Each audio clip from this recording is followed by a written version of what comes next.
d'abord, nous allons vous présenter, mesdames. Donc, nous avons deux athlètesses, donc Marie-Amélie Le Fur, donc championne paralympique, présente du président du comité paralympique et sportif français. Nous avons Laurence Fischer, triple championne du monde du karaté, fondatrice de l'association Fight for Dignity, on en parlera tout à l'heure justement, le sport comme thérapie, donc le sport pour les femmes qui ont été victimes de violences faites, donc de viols, notamment de violences conjugales, donc comment ça peut aider de se réapproprier le corps à travers le sport, et également ambassadrice pour le sport au ministère de l'Europe et des Affaires étrangères. À côté, nous avons Catherine Louveau, sociologue, qui connaît bien l'histoire du sport et toutes ses facettes, positives comme négatives, professeure émérite, spécialiste de la condition et des enjeux de l'accès des femmes aux pratiques sportives. Et à côté, Marie Grasse, conservatrice du Musée national du sport qui se trouve à Nice. Très belle ville, je vous invite à visiter et la ville et le musée qui est absolument fabuleux. Donc, comme on parlait tout à l'heure, 18 000 affiches et puis des objets un petit peu insolites. Et bien entendu, donc, un hymne au sportif et sportive. Alors, comment ça va se dérouler ? D'abord, je vais vous poser la question. Combien y a-t-il de sportives ou sportifs dans la salle ? Vous pouvez la main. Il y en a plein, super. Bien. Donc, justement, n'hésitez pas à intervenir, à compléter, à abonder dans notre sens ou au contraire, donc à démentir les préjugés. Donc, ça, c'est bien. Donc, c'est bien le public déjà bien averti. Alors, je vais poser des questions à peu près à chacune, donc un peu ciblées, et après des questions communes. Et donc, justement, pour faire avancer le débat et essayer de comprendre pourquoi les femmes ont été effacées de l'histoire du sport. On devine, l'histoire a été écrite par les hommes pour les hommes. Ce serait intéressant de redéfinir nos manuels d'histoire. Je vous invite à regarder les manuels d'histoire de vos enfants et vous verrez qu'il n'y a pas beaucoup de femmes, même encore aujourd'hui en 2023. Donc, alors, Marie Grasse, un petit historique de l'histoire des femmes dans le sport qui ne date pas d'hier. Non, puisqu'en effet, le sport remonte à la plus haute antiquité. Donc, vous méprendrez surtout pas sur mes propos. Je vais essayer de moduler quand même ce que l'on peut dire. 2024, pour commencer par l'actualité, ce sera la première fois qu'il y aura une équité entre hommes athlètes et athlètesses pour les Jeux Olympiques. Ce sera la première fois, mais ça ne sera pas plus. Ça sera juste égal. Donc, ceci dit, les femmes ont toujours pratiqué du sport depuis la plus haute antiquité. Elles n'ont jamais eu la même place que les hommes, c'est sûr, puisque quand on parle de sport, on parle surtout de grands personnages, surtout les livres d'histoire. Donc, la petite histoire n'en fait pas partie. Alors que ce soit les Égyptiens, les Grecs, les Romains, toute l'Antiquité pratiquait du sport, aussi bien hommes et femmes, seuls les hommes étaient habilités à se donner en spectacle et à combattre dans le spectacle. À titre d'exemple, la course de chars, qui était un des sports les plus connus et les plus transversaux, les courses de chars étaient pratiquées par des hommes. Quelques femmes ont pu être citées. Tout à l'heure, monsieur le maire parlait de Sinista, cette fameuse déesse Sparte qui va être connue et dont l'histoire a retracé le nom, je dirais. Il y a une autre femme avant qui s'appelait Calipatera au 5e siècle avant Jésus-Christ, et Calipatera était en réalité un entraîneur et elle entraînait son fils. Et les femmes participaient au sport aussi bien dans le gynécée, la partie réservée de la maison où elles pouvaient pratiquer, ou alors elles étaient entraîneurs, coachs, etc. Donc, ce qui est très curieux, c'est que c'est les hommes qui combattaient, qui couraient, mais c'est elles qui recevaient les trophées et les médailles, puisqu'on ne comment on dit, couronné, merci beaucoup. Ouais, non, c'était exactement ça. On ne couronnait pas, on ne récompensait pas l'athlète qui avait gagné, mais plutôt son écurie ou son coach. Et donc, c'est la femme. Ce sont souvent des femmes qui recevaient ces couronnes ou ces trophées. Alors, un peu plus tard, on a des exemples hein, sur des vases grecs de pratiques par des femmes, surtout par des hommes, mais quelquefois on trouve aussi des femmes. Pareil en Égypte ancienne, où on trouve des plats à Tanis, par exemple. Vous avez peut-être en tête aussi plus récemment les fameuses mosaïques de Casale en Sicile, où on voit des femmes que l'on qualifie à tort de femmes en maillot de bain jouant au ballon. En réalité, elles ont une sorte de culotte, comme les hommes avaient, de gladiateurs, si vous voulez, et puis elles avaient un bandeau pour se maintenir les seins. Donc c'est vrai que ça donne un peu l'aspect d'un deux pièces, mais en réalité, c'est juste la culotte de gladiateur. Alors, il y avait des gladiatrices dans l'Antiquité, on en parlait, on a abordé le sujet tout à l'heure en off, mais quelques-unes seulement. Quelques-unes parce qu'il faut se souvenir que ce que l'on connaît des Jeux, c'est souvent les Jeux olympiques. Il n'y avait pas que ça. Dans les Jeux panhelléniques, il y avait d'autres Jeux, je pense à ceux de Delphes par exemple, ou ceux de Sparte.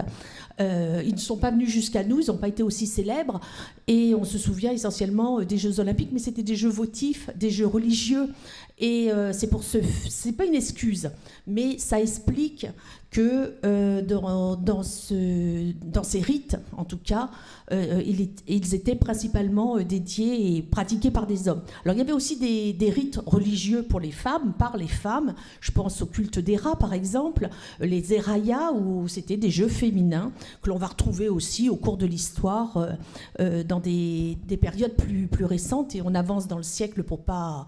J'ai 5 minutes, donc il ne faut pas que je sois trop longue quand même. Donc au Moyen-Âge, par exemple, quand on parle de tournois, les femmes ne tournoient pas dans la rue. Je parle pas des joutes, hein, je parle vraiment des tournois à pied avec des épées. Où les femmes n'y participent pas parce qu'elles participent plutôt aux jeux intellectuels. Et là, la session commence à se faire entre les joutes les joutes intellectuelles, hein, pas les joutes physiques, de poésie, de jeux d'échecs. Enfin, on est plus dans de l'intellect pour les femmes et plus dans du physique pour les hommes. Alors, les femmes peuvent aussi combattre. Hein. Elles ne sont peut-être pas à force égale avec un homme, mais peut-être qu'entre elles. Enfin bon, en tout cas, ça ne se pratiquait pas ou peu. Il y avait cependant des tas d'activités sportives ou physiques en tout cas, pratiquées par les femmes. Je pense au tir, je pense tout ce qui était vol, fauconnerie, enfin bon, etc. Alors que les hommes vont être plus dans le corps à corps. Puis peu à peu, on avance et va arriver les fameux jeux de paume, les ancêtres du tennis. Alors il y a des salles encore, je pense à la salle du jeu de paume à Paris, qui en est un bon exemple. Dans ces salles de jeux de paume qui vont qui vont être créées au Moyen-Âge, ces salles vont être pratiquées par hommes et femmes. Il y a des femmes célèbres qui vont pouvoir jouer dans ces salles et qui vont même gagner sur les hommes. C'est des jeux qui vont devenir tellement célèbres et tellement à la mode que le prévôt de Paris va être obligé d'interdire les jeux de paume et les réduire au dimanche simplement. C'était un jour comme un autre puisqu'il n'y avait pas la semaine des 37 heures, donc seulement un seul jour dans la semaine pour jouer aux jeux de paume. Et là, il y a des femmes célèbres qui vont gagner sur les hommes. Le Coubertin n'était pas encore passé par là. Et de ce fait, il y a une équité. On n'est pas dans les Jeux olympiques, on n'est pas dans les Jeux de compétition. Et dans ces jeux de la vie quotidienne, la femme, surtout au Moyen-Âge, elle a un statut particulier. De toute façon, elle va autant dans les champs que les hommes. Là, elle a vraiment une existence, je dirais, en tout cas une pratique régulière de cette activité physique. Et puis, on continue d'avancer au cours du temps. Et pour tout ce qui concerne l'époque moderne, l'activité sportive va surtout se développer en Angleterre. C'est une pratique qui va être utilisée, qui va être pratiquée par la bourgeoisie souvent. Donc je pense à la chasse à courre, je pense au cricket, les premiers jeux de ballon, etc. vont se développer en Angleterre. Les anglo-saxons, et c'est encore le cas aujourd'hui, considèrent la vie aussi bien travail qu'activité et activité de loisir. Et dans le loisir, le sport en fait partie, ce qui n'est pas le cas des pays méditerranéens. Et puis on continue encore un petit peu à avancer et on est à la fin du 19e siècle. Et là, on va revenir en France. La France perd contre la Prusse. La Prusse a évidemment une armée très bien entraînée. Les Français sont très frêles à côté. Et le sport va être réintroduit dans l'armée, pour l'armée. Et on va utiliser le sport pour mieux combattre l'ennemi. Et à partir de là, on va voir tout ce qui est école de Joinville, etc., sport et armée qui vont être énormément liés. Et toujours dans le même contexte, en 1896, monsieur le maire y a fait allusion tout à l'heure, 1896, le baron de Coubertin réintroduit les Jeux olympiques dits modernes, puisqu'on avait arrêté, j'ai oublié de vous le dire, la pratique des Jeux olympiques au IIe siècle après Jésus-Christ, pour des raisons religieuses là aussi, tout simplement parce que les Jeux olympiques étaient dédiés aux dieux avec un X, alors que le christianisme se développe et c'est absolument pas possible. Ce n'est plus possible au IIe siècle avec un monothéisme de continuer à pratiquer ces jeux. Donc le baron de Coubertin, pour des raisons de pacification, réintroduit les jeux dits modernes. Et alors pour avoir la citation complète que vous avez eue un petit peu tout à l'heure, il va pas en 1896, puisque les jeux vont être réintroduits, les femmes vont participer à quelques activités, des Jeux olympiques. On en parlera dans 2 minutes et ça sera ma conclusion. Donc, beaucoup plus tard, quelques années plus tard, le baron de Coubertin, en 1912, donc quelques années plus tard, dira « Une olympiade femelle serait impratique, inintéressante, inesthétique et incorrecte. De véritables héros olympiques est, à mes yeux, l'adulte mâle individuel.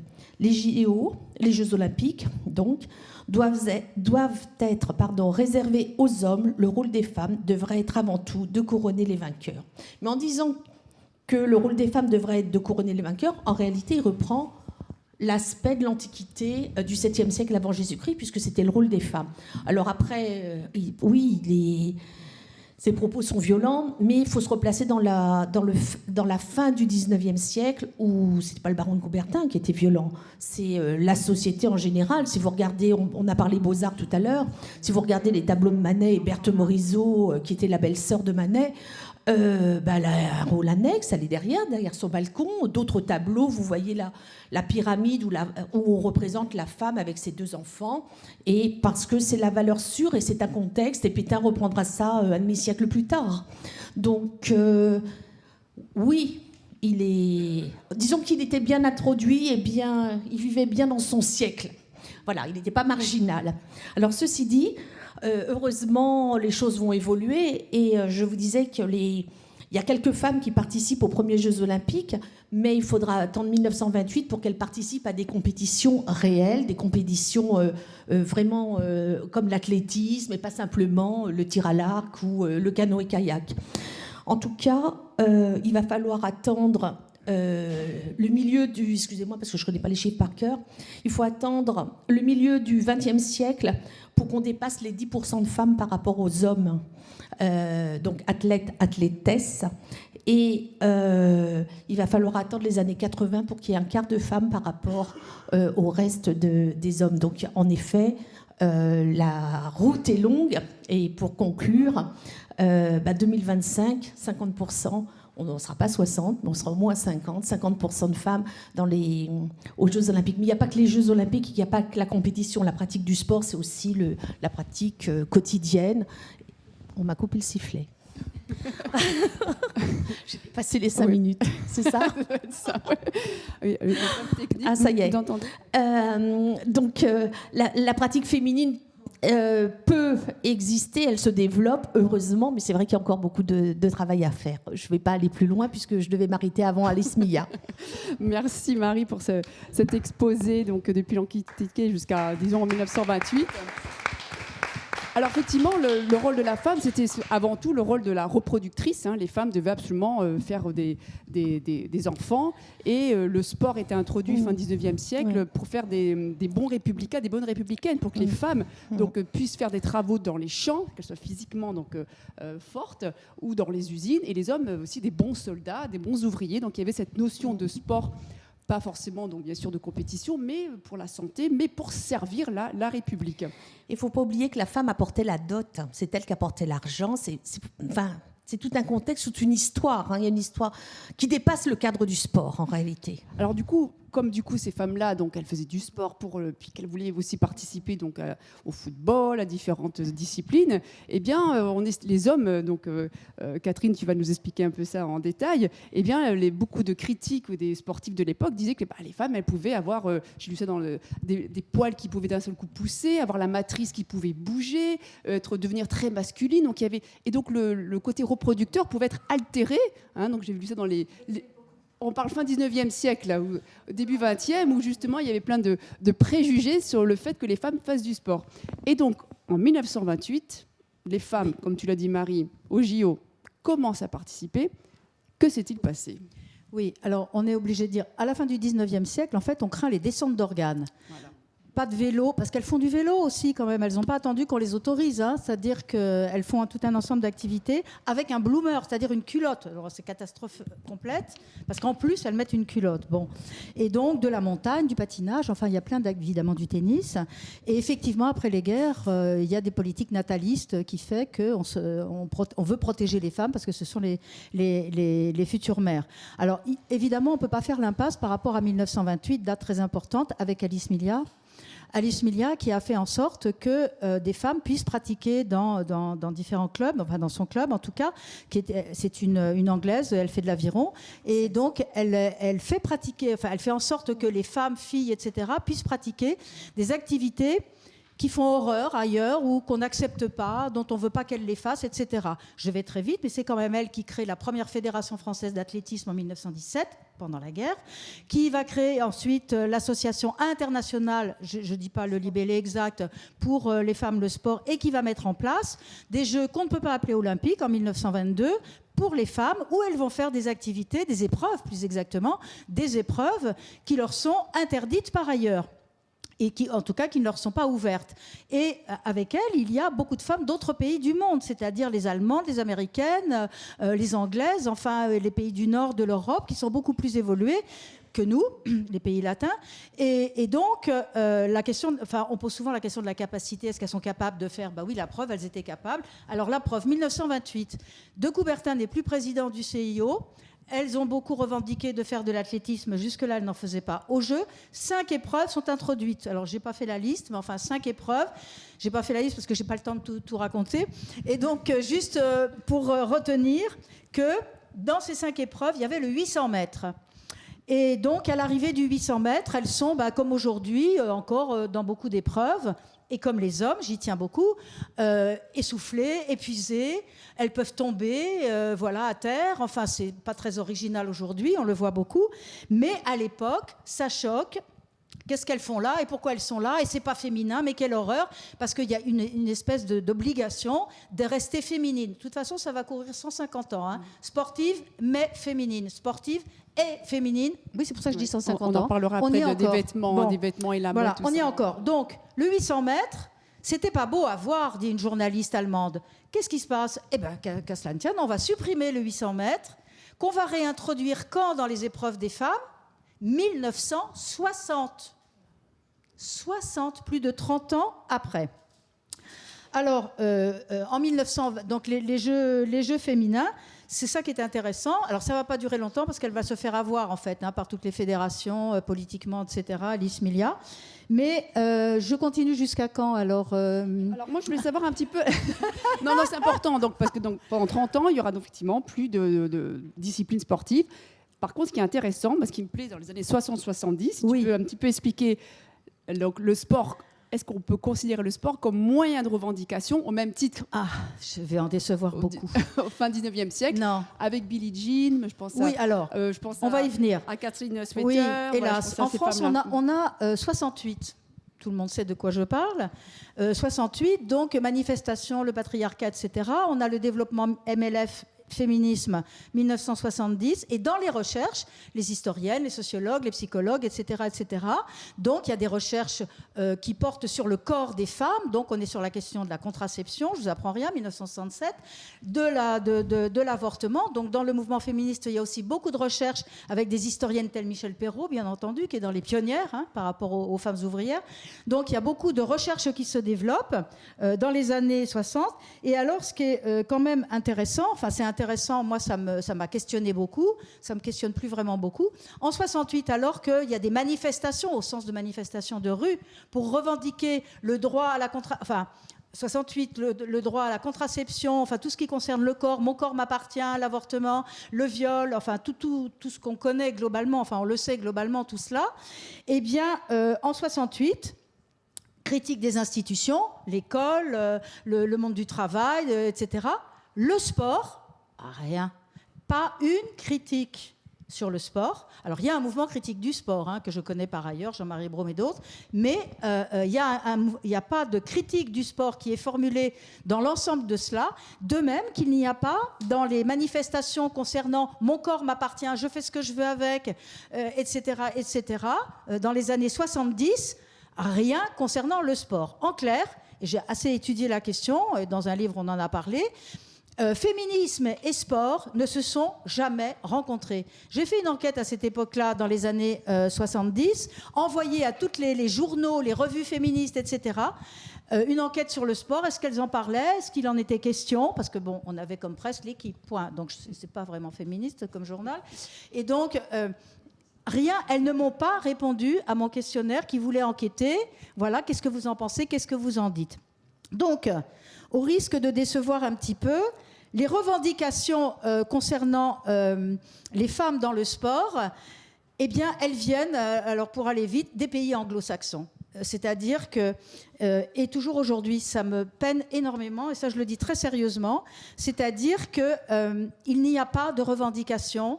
Les sportifs ne sont pas féministes. J'ai une collègue qui a écrit un article là-dessus, mais moi je le sais depuis longtemps aussi. Féministe, ça veut juste dire vouloir l'égalité, être traité de la même manière par le droit et dans les faits. Bon. Et donc les revendications, en fait on croit que les exceptions changent tout.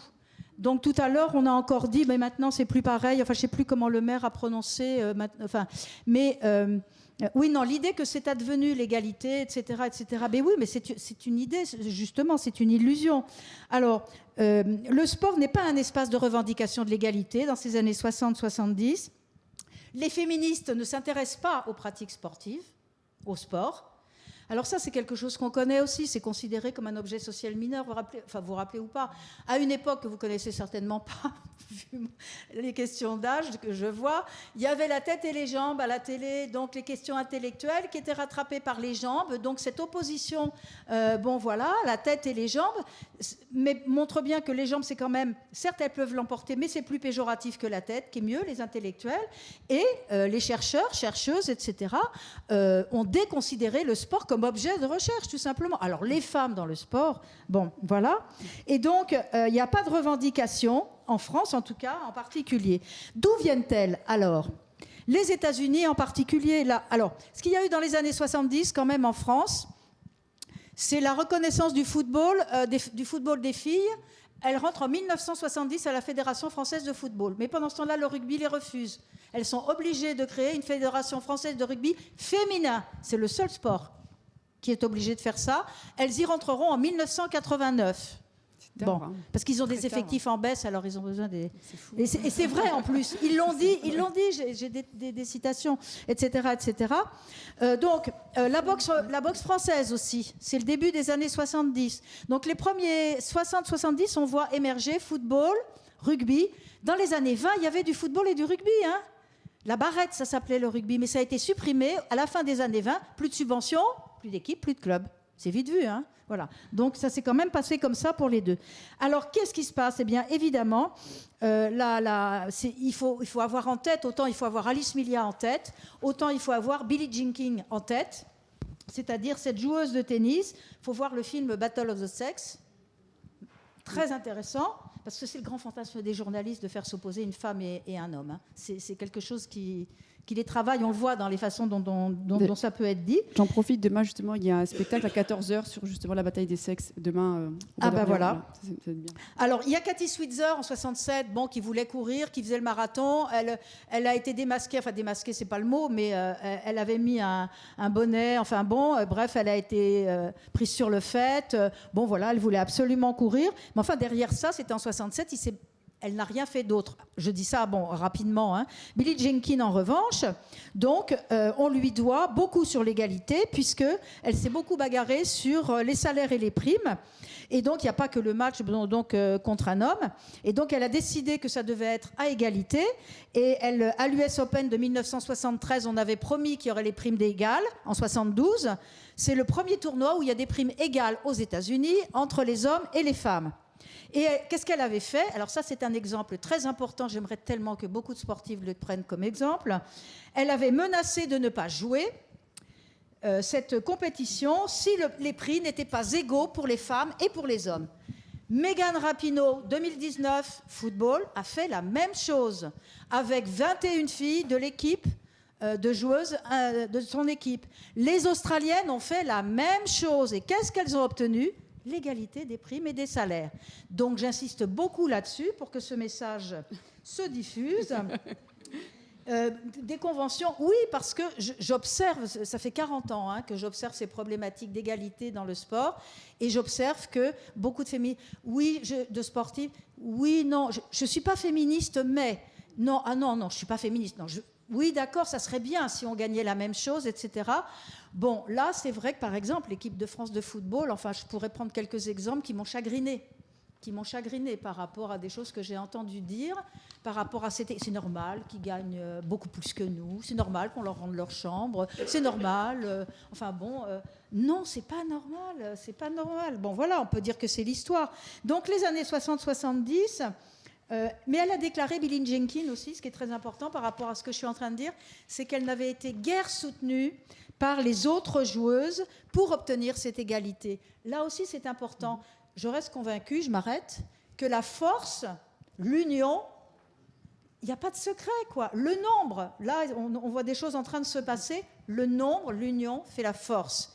Et si elle se regroupe, une équipe, plusieurs, etc., il y a des choses qui passeront. Menacée de plus jouer, par exemple. Tout à fait. Alors,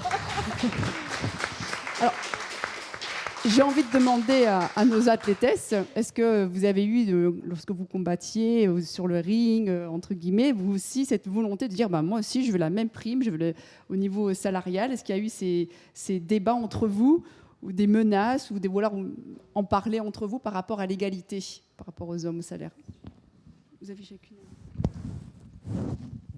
Alors moi, à titre personnel, déjà bonjour à toutes et à tous. J'ai pas eu ce combat-là, cet engagement-là en tant que femme. Je l'ai eu en tant que personne en situation de handicap, tout simplement parce qu'on subit déjà une discrimination de manque de reconnaissance, de valorisation, d'accompagnement, parce que nous sommes des sportifs en situation de handicap.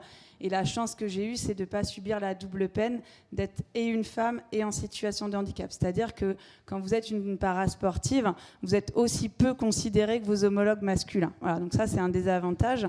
Mais pour autant, moi, j'aurais été ravie, et je me permets de digresser un peu de la question, j'aurais été ravie de faire, comme ça vous a été présenté auparavant, toute une historique de l'histoire, d'avoir des études sociologiques à vous présenter. Malheureusement, en fait, le mouvement paralympique, le mouvement parasportif est très peu documenté. Et on n'a quasiment aucune statistique sur l'engagement féminin, sur pourquoi nous avons très peu de pratiques parasportives féminines, tout simplement parce que c'est un secteur qui n'intéresse pas du tout pour l'instant la recherche, à la fois le champ des parasports et encore moins le champ des femmes dans le parasport. Donc on se base simplement sur du ressenti, sur les statistiques de notre équipe de France qui sont pas bons.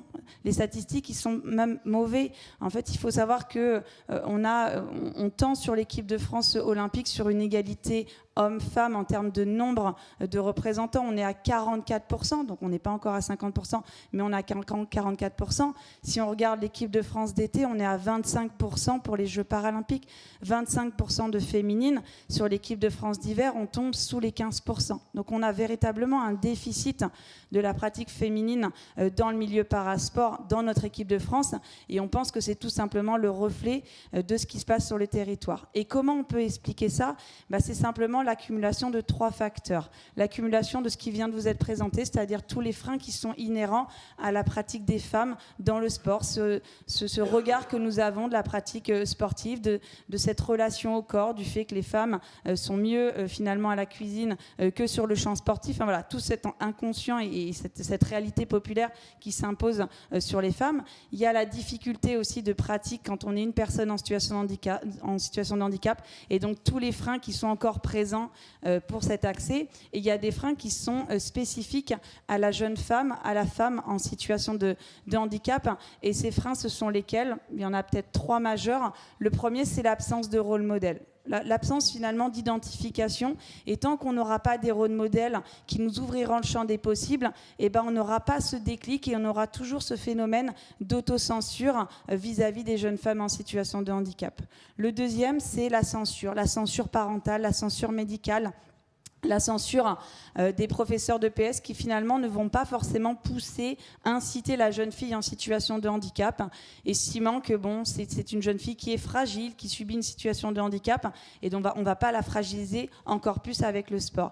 Et la troisième des choses, et je pense que Laurence, tu pourras rebondir sur ça, c'est malheureusement les violences qui sont présentes dans le champ du sport, qui sont un frein. Et quand on regarde, et là pour le coup c'est bien documenté, à quel point malheureusement les personnes en situation de handicap voient leurs statistiques majorées quand on regarde les violences de discrimination, les violences physiques, les violences sexuelles. C'est un véritable frein à la féminisation des pratiques parasportives. En tout cas, si les fédérations ne luttent pas plus contre ces violences sexuelles au sein du mouvement sportif. En effet, donc c'est vrai qu'il n'y a pas beaucoup de statistiques ou même d'articles par rapport à ce que vous venez de dire. C'est effarant. Donc les violences plus vis-à-vis des sportives en handicap, la censure, et donc l'éducation, puis donc le rôle des modèles. Je crois que dans ton musée, tu as justement Marie-Amélie. Je l'ai vue en grand. Donc en grand, une grande affiche. Même un peu plus grande. Ah, très bien. Donc effectivement, des femmes qui ont des modèles, comme tu dis, donc des femmes inspirantes, donc qui sont essentielles pour que les jeunes femmes et les jeunes garçons aussi puissent s'inspirer. Et donc Laurence, je rebondis donc par rapport aux violences. Vous avez fondé une association par rapport aux violences faites aux femmes.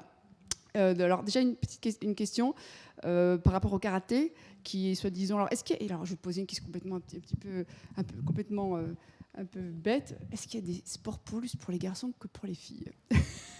Avec le karaté, le judo. Je fais exprès, oui. Je fais de la provoque. Non, merci beaucoup en tout cas, merci pour l'invitation et ravie d'être avec vous et puis sur ce plateau merveilleux et bien de rappeler, enfin vraiment pour moi aussi Marie-Amélie tellement inspirante, exemplaire, parce qu'elle est modeste et humble et enfin Marie-Amélie c'est non mais vraiment, moi je mets tellement exemplaire, un rôle modèle, parce que maman aussi, parce que entrepreneur et diriger le comité paralympique, c'est tout faire et faire tout en même temps, c'est waouh, bon voilà, il fallait que je le dise quoi, c'est sorti, donc merci d'exister.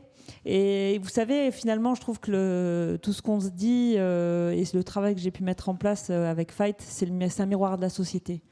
On fait effet de miroir et pour moi le curseur ce sont nous les femmes.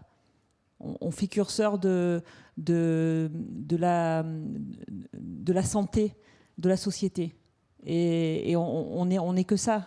Et l'engagement que j'ai eu spécifiquement avec Fight, donc qui accompagne les femmes dans le cadre de leur parcours de soins, c'est comment aussi de manière très concrète, moi, si je vous parle de valeurs sans les galvauder, les valeurs du sport, ce que ça m'a, j'en suis l'exemple même. Et du coup, je voulais rendre ce que m'a donné le sport. Et c'est de cette manière-là que je l'ai fait, parce que oui, je suis féministe. Je le suis devenue. C'est comme quand on dit, est-ce qu'on est femme ou est-ce qu'on le devient? Je le suis devenue. Je me suis jamais posé la question quand j'ai démarré le karaté, et comme beaucoup de jeunes filles, certainement aussi, parce que mon père en pratiquait. Et je peux vous dire, je voulais pas du tout en faire au départ. Je voulais faire du théâtre. Eh bien, le sujet de faire un sport de combat qui nous arrive de l'Extrême-Orient, parce que c'est une discipline japonaise. Quand on est enfant, on ne se rend pas compte, mais en fait, c'est extrêmement, à un moment donné, par comparaison, stigmatisant. Et oui, on va me poser des questions sur mon identité. Je me suis jamais dit, voilà. Vous pouvez aussi plaindre les hommes dans l'exigence dans leur identité de la virilité.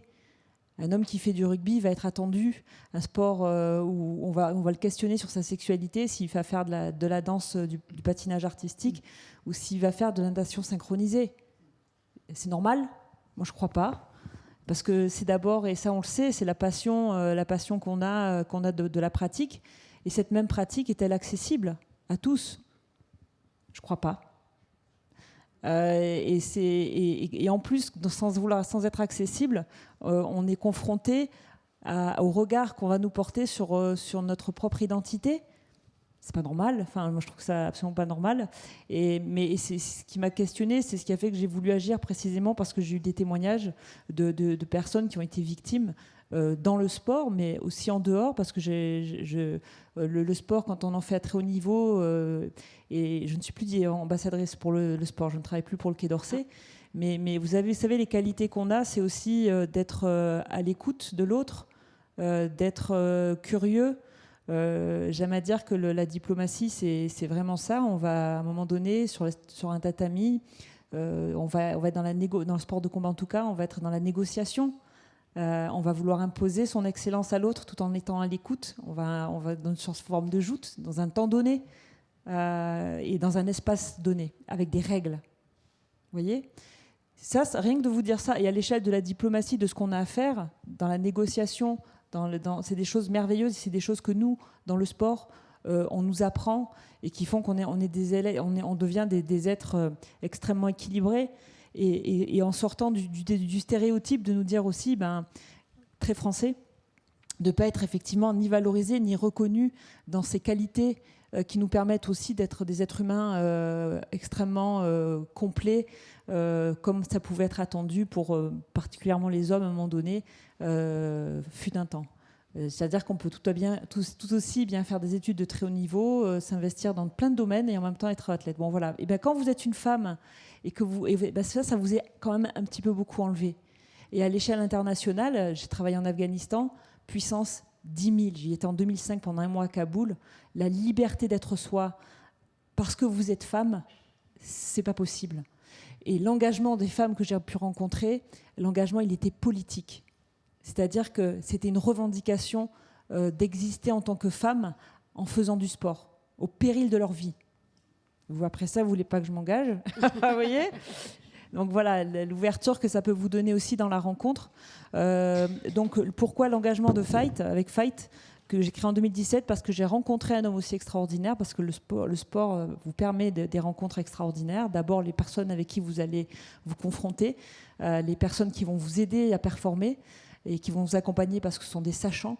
Eh bien, j'ai rencontré un homme, un gynécologue, le docteur Denis Mukwege, en 2014, et qui faisait un travail merveilleux d'accompagner et de devenir malheureusement un spécialiste de la chirurgie réparatrice pour accompagner les femmes et jeunes filles de son pays qui ont été victimes de viols utilisés comme arme de guerre. Et quand j'y suis allée en 2014, il a créé une structure qui accompagne de manière holistique les victimes sur 3 piliers: médical, socio-professionnel et juridique. Et le constat que j'ai fait en 2014, c'est que dans la femme, comme vous l'avez bien dit, qui va être ciblée, viol utilisé comme arme de guerre, méthodiquement, on va violer les femmes, ici pour des raisons de terres rares de minerais, en Bosnie pour des raisons ethniques. C'est ce qui est en train de se produire actuellement en Ukraine, eh bien, parce que le corps permet, sans que ça coûte très cher, de déstabiliser toute une population. Je viole les femmes, je viole la matrice, je déstabilise toute une population sur des générations. Donc, vous voyez notre sujet sur le corps des femmes, l'enjeu que ça représente. Et le constat que j'ai fait en 2014, c'est que cette femme, ce qu'il a mis de manière très pionnière, très innovante d'accompagner de manière holistique ces femmes, ces jeunes filles, le corps n'était pas pris en compte dans sa reconstruction, alors que le corps était la cible. Et donc le constat que j'ai fait sur la spécificité des violences, qui sont multiples, aujourd'hui même en France, violences conjugales, parcours migratoire, excision, pédocriminalité, qu'on connaît très bien dans le sport, et enfin la boîte de Pandore a été ouverte à l'échelle institutionnelle grâce à la ministre des Sports, il y a Madame Roxana Maracineanu, il n'y a pas si longtemps malheureusement, ou avant, en tout cas elle a officialisé, elle a mis des choses en place de manière à minima médiatisée, je dirais. Eh bien écoutez, le constat que j'ai fait en 2014, c'est qu'aujourd'hui une femme qui est victime, qu'est-ce qu'elle va faire en rapport avec son corps pour aller mieux ? Sachant que le traumatisme est arrivé par le corps.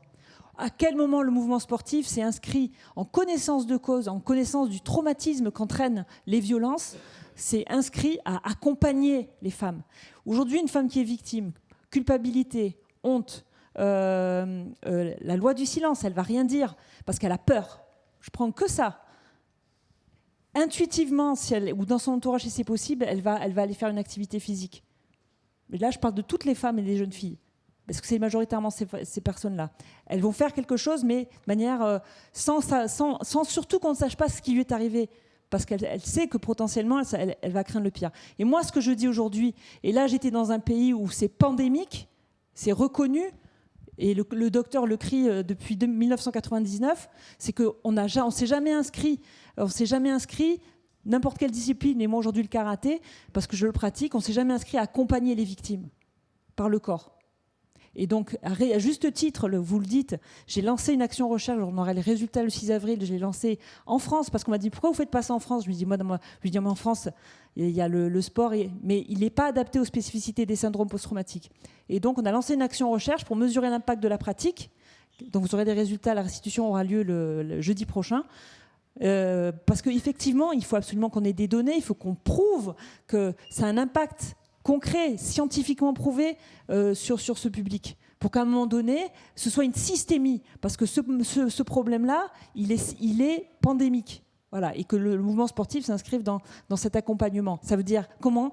Ça veut dire qu'on y va avec bienveillance, ce qui, somme toute, devrait être... moi, j'ai eu la chance d'avoir des entraîneurs qui étaient comme ça, qui étaient bienveillants, qui d'abord voulaient que je m'épanouisse. Et c'est pour ça que la spécificité de la stigmatisation, du stéréotype, c'est venu après. J'étais quelqu'un de très timide, introverti, vous voyez. Mais en tout cas, pouvoir répondre au syndrome post-traumatique et à ces symptômes. Mais c'est complexe tout ça. Mais en tout cas, de se dire que pas aujourd'hui le karaté, qui est peut-être une discipline pilote, puisse, par la connaissance de ce qu'on en a, permettre à d'autres disciplines, à ce mouvement sportif, de s'inscrire et de répondre au post-trauma, donc au post-violence. Et même, du coup, on fait même de la sensibilisation. On en fait, il y a une magnifique campagne spécifiquement à l'INSEP il y a 2 ans pour sensibiliser les athlètes ces violences-là. Et la prédation, l'emprise, le contrôle qu'on a majoritairement, ce sont sur les femmes, mais c'est pas loin de ce qui se passe dans la société. Et effectivement, comme tu l'as dit, plus spécifiquement sur les personnes en situation de handicap. Et le constat que je fais, Marie-Amélie, moi c'est sur les femmes, je parle des femmes, des jeunes filles, celles qui font du sport, mais finalement à de très haut niveau, on est un très très petit pourcentage, mais encore une fois en miroir de la société, mais l'accessibilité à toutes les femmes et aux jeunes filles, donc on est sur des publics aussi, ça peut être dans les quartiers bourgeois ici, où les dames ne font rien, parce que le mari il a une emprise et qu'il va faire tourner son avocat en disant mais c'est pas vrai, elle dit n'importe quoi. Enfin bon. Et donc, ce que je veux dire, c'est que les personnes en situation de handicap, dans les structures dans lesquelles on travaille, il y a la Women's Safe à Saint-Germain-en-Laye et on a les maisons des femmes sur l'ensemble du territoire. Je crois qu'il y en a une à Orléans aussi. Et où je forme des enseignantes à une spécificité d'approche par le karaté. Donc, c'est pas du tout du self-défense, mais sur une approche transverse. Qu'est-ce que je voulais vous dire ? Je n'ai encore jamais vu, Marie-Amélie, de personnes en situation de handicap taper à la porte, venir pour dire ça va pas, j'ai besoin d'être accompagnée. J'en ai jamais vu encore. Donc c'est pour dire, alors qu'on sait que, comme tu l'as dit, à l'échelle du sport de haut niveau et de ces lieux, il n'y en a pas encore une. Qui est autiste, qui est malvoyante ou qui est en fauteuil, qui est venue dans ces structures. Voilà. Donc c'est vraiment même si les structures sont quand même nouvelles. Voilà ce que je voulais vous témoigner de ce qu'on peut faire grâce et avec le sport, et moi de par mon parcours aussi et de magnifiques rencontres que j'ai pu faire. Merci Laurence pour ce témoignage émouvant. Corps et esprit sont liés. Corps et esprit sont liés, on l'oublie effectivement, beaucoup trop. Et ça rejoint ce que tu disais, c'est que arrêtons de dissocier. Oui. Arrêtons, c'est nous notre force quand on est athlète, on dit le super mental et tout, mais est-ce que vous croyez qu'on le dissocie de notre corps ? C'est parce qu'on fait sans arrêt ce lien avec les deux. Aujourd'hui, la problématique je veux dire, globalement, on en parle beaucoup de la santé mentale, avec tout ce que ça entraîne post-Covid et tout. Mais faites l'effort simplement d'aller marcher. Madame Fournéron a mis en place le sport sur ordonnance. Aujourd'hui, quels sont les médecins aujourd'hui qui prescrivent une activité physique à des patients qui ont des maladies chroniques ? C'est quand même dingue. Comme thérapie. Hein. À Orléans ? Mais pas tous les médecins. On commence à avoir les maisons de sport santé aussi qui se mettent en place. Alors justement, donc, en parlant des violences, est-ce que vous avez remarqué que depuis qu'il y a eu Balance ton port, depuis que Sarah Abitbol a sorti son livre et son témoignage dans le patinage artistique, est-ce que les choses ont changé au niveau... parce qu'il y a très très peu de dossiers qui sont en cours. Le sport, ça reste quand même une omerta par rapport à d'autres disciplines, d'autres, on va dire, secteurs. Est-ce que le sport est le dernier bastion masculin, si je puis dire, ou masculiniste, où c'est difficile pour les sportifs de parler et de dire ce qui s'est passé, surtout quand on est jeune et enfant, en plus avec le sport, le corps, donc ça a des incitations. Si tu veux parler, Catherine ? Le sport est le dernier bastion où la domination masculine est à ce point par rapport statistiquement en tout domaine, le machisme, le sexisme, etc., par rapport au monde politique, au monde des entreprises, etc., n'importe quelle statistique que l'on regarde, rapport, etc. Sur la question des violences sexuelles, donc je veux quand même donner la précision suivante, parce que j'étais impliquée à un moment donné avec des sportifs. J'avais monté un numéro anonyme, donc un mail anonyme, et donc j'ai eu des témoignages, et donc plusieurs disaient... oui, mais la fédération s'en occupe, ils vont se réunir, ils vont non pas le disputer, mais enfin, ils vont le prendre entre quatre yeux pour lui expliquer. Je dis non, tu dois porter plainte, etc. C'est-à-dire que le manque d'information... le sport, c'est comme l'Église, hein. C'est comme l'Église.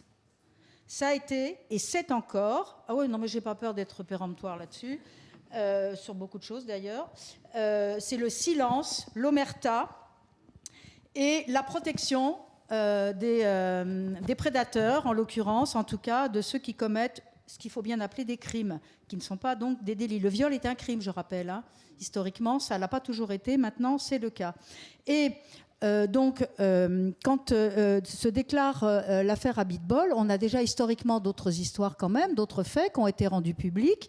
Et il y a eu en particulier, je sais parce que j'ai connu ces journalistes-là à ce moment-là, des journalistes d'investigation d'un collectif qui s'appelle Disclose, qui a mené une enquête pendant des mois et des mois et des mois, et avec lesquels j'ai correspondu pour les aider sur certaines choses, etc., et qui ont diffusé cette enquête. Elle est passée sur l'émission, comment ça s'appelle, le mardi, sur la 2, l'émission avec des documentaires en décembre 2019.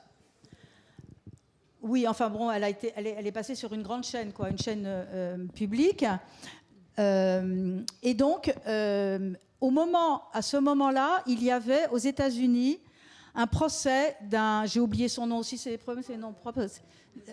Des gymnastes, oui, 260 gymnastes déclaraient devant le tribunal tout ce qu'ils leur avaient fait subir. 260, vous entendez bien, bien.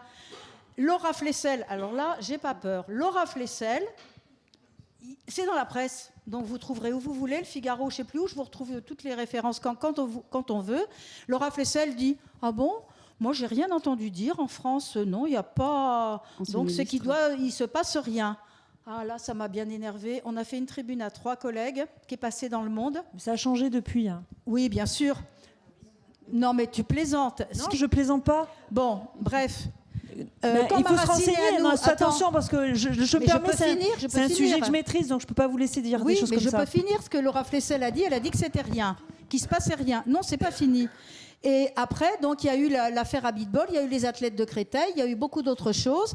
Et donc, le problème, c'est que Maracineanu a repris derrière, enfin, Maracineanu et d'autres, Laura Flessel, elle a plus été ministre d'ailleurs, et Laura Flessel, donc, parce que quand même, dire il ne se passe rien en France, comme Tchernobyl, ça s'arrête aux frontières, quoi. C'était ça, en fait, apparemment. Donc, c'était quand même assez grave d'entendre dire ça quand on avait un historique, quand même, en France. Quand il y a eu une enquête qui a été faite par des psychologues qui montrait que 13% des gamins avaient eu à subir ce genre de choses, des gamins ou des gamines, parce qu'évidemment, les garçons ont été mis à l'épreuve aussi, on le sait, hein, il n'y a pas que les filles. Et donc, après, il y a eu, effectivement, Maracineanu a repris derrière l'affaire Abitbol qui a fait beaucoup de bruit, et à la Fédération de sport de glace, etc., etc. Donc, il y a un certain nombre de documents qui ont été distribués dans les fédérations, qui ont été prises pour prêter attention, etc., etc. Maintenant, moi, les sportifs que j'ai entendus et que j'ai eus, elles ne trouvaient pas d'avocat, par exemple. Comment faire pour trouver un avocat ? Je les ai envoyées vers le ministère. Elles n'ont pas trouvé d'avocat. Donc, il a fallu qu'on se débrouille ou que je les envoie ailleurs, dans d'autres endroits, pour qu'elles puissent trouver un avocat pour porter plainte par rapport non seulement à la fédération, mais à l'entraîneur en question qui, jusque-là, à qui il n'était rien arrivé quand même. Et il y a des jugements qui ont été faits, il y en a une qui l'a emporté, l'autre pas, et donc des jugements reconduits, des appels, etc., etc. Donc, je ne suis pas convaincue qu'il y ait eu beaucoup d'aide au niveau du ministère. D'ailleurs, on n'entend plus parler de rien, comme s'il ne se passait plus rien. Donc, le silence, c'est ce qu'on fait de pire par rapport à tout ça. Et est-ce que vraiment, il y a des actions engagées par le ministère ? Et comment ça s'appelle ? Est-ce qu'il y a un bureau de référence ? Qu'est-ce qu'on leur propose ? Attends, tu diras. Qu'est-ce qu'on leur propose ? Ah, mais tant mieux, hein ? Qu'est-ce qu'on leur propose, donc, en ligne ou pas en ligne, etc. En tout cas, pas des avocats, jusqu'il n'y a pas très longtemps, pour effectivement faire en sorte qu'elles puissent... le traumatisme, c'est même pas la peine que j'en parle, on le connaît, le traumatisme des enfants, des jeunes femmes violées, etc., abusées, le mécanisme d'emprise, je connais bien. Mon premier métier, c'était psychologue avant sociologue. Donc, je sais bien de quoi on parle, hein, de la question de l'emprise. Donc, effectivement, ce sont des choses... on n'entend quand même pas parler souvent, quoi. Hein. C'est le moins qu'on puisse dire. Et donc, on a l'impression qu'il ne se passe plus rien. Il ne se passe plus rien. Donc, moi, je veux bien qu'on me dise, mais... Tout ce qui n'est pas dit, voilà, moi, ça, c'est ce qui me motive partout dans mon travail et dans mon militantisme que vous entendez très engagé. Ce qui n'est pas dit, pas montré, n'existe pas. C'est comme si on en niait l'existence. Tout ce qui n'est pas dit et pas montré n'existe pas. C'est comme si ça n'existait pas. Laurence, vous voulez intervenir ? Oui. Je pense que les choses sont en train de changer et que les choses sont en train de se dire et de se faire. Et preuve en est, c'est que par exemple aujourd'hui, pas plus tard que la semaine dernière, il y a une coordination qui est en train de se faire entre les différents acteurs et on parle bien aussi d'interministériel parce que la problématique, elle touche à la fois le ministère de l'égalité femmes-hommes, donc actuellement Madame Rome, le ministère des Sports, des Jeux Olympiques et Paralympiques, le ministère de l'Enfance. Et on associe les compétences de ces 3 ministères et la coordination à la fois des différentes associations. Je pense à Colosse au pied d'argile. Depuis très longtemps, tu dis aujourd'hui, la coordination interministérielle. Oui, c'est assez récent, mais justement, il y a eu la boîte de Pandore qui a été ouverte et où il y a une prise de parole. Il y a Catherine...